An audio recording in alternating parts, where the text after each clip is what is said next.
नमस्कार दोस्तों, आपका मेरे YouTube चैनल में स्वागत है। आज मैं आपके लिए करवा चौथ की व्रत कथा लेकर आई हूँ। बहुत समय पहले की बात है। एक साहूकार के 7 बेटे और उनकी एक बहन करवा थी। सभी 7 भाई अपनी बहन से बहुत प्यार करते थे, यहाँ तक कि वे पहले उसे खाना खिलाते और बाद में स्वयं खाते थे। एक बार उनकी बहन ससुराल से मायके आई हुई थी। शाम को भाई जब अपना व्यापार व्यवसाय बंद कर घर आए तो देखा उनकी बहन बहुत व्याकुल थी।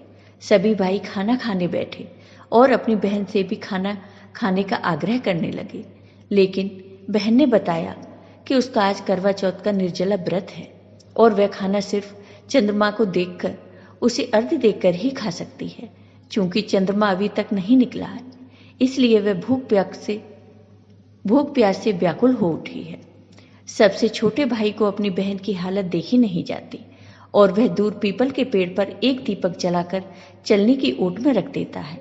दूर से देखने पर वह ऐसा प्रतीत होता है जैसे चतुर्थी का चांद उदित हो रहा हो।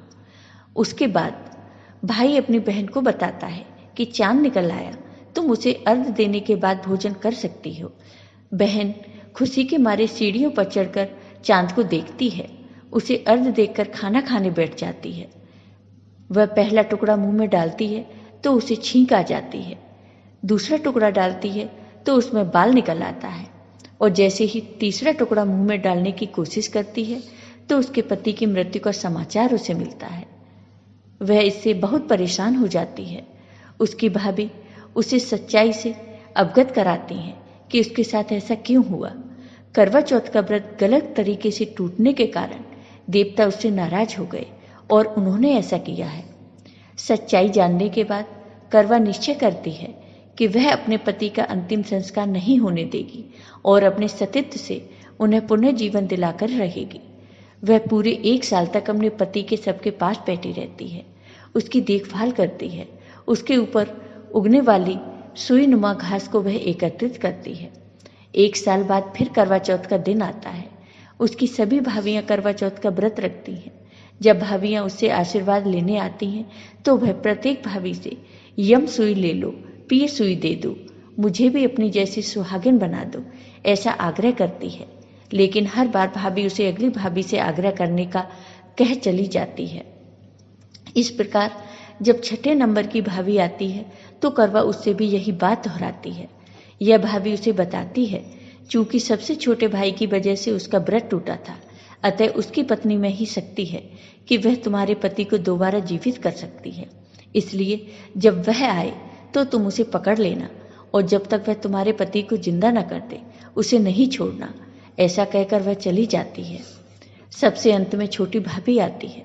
करवा उनसे भी सुहागिन बनने का आग्रह करती है, लेकिन वह टाल मटोल करने लगती है। इसे देख करवा उन्हें जोर से पकड़ लेती है और अपने सुहाग को जिंदा करने के लिए कहती है।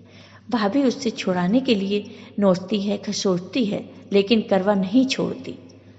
अंत में उसकी तपस्या को देख भाभी पसीज जाती है और अपनी छोटी उंगली को चीरकर उसमें से अमृत उसके पति के मुंह में डाल देती है। करवा का पति तुरंत श्री गणेश कहता हुआ उठ बैठता है। इस प्रकार प्रभु की कृपा से उसकी छोटी भाभी के माध्यम से करवा को अपना सुहाग वापस मिल जाता है।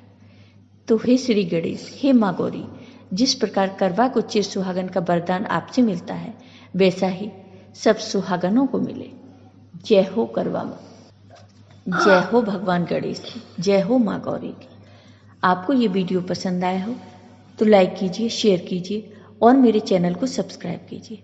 साथ ही बेल आइकॉन पर क्लिक जरूर कीजिए, जिससे हमारे वीडियो के नोटिफिकेशन आपको मिलते रहें। धन्यवाद।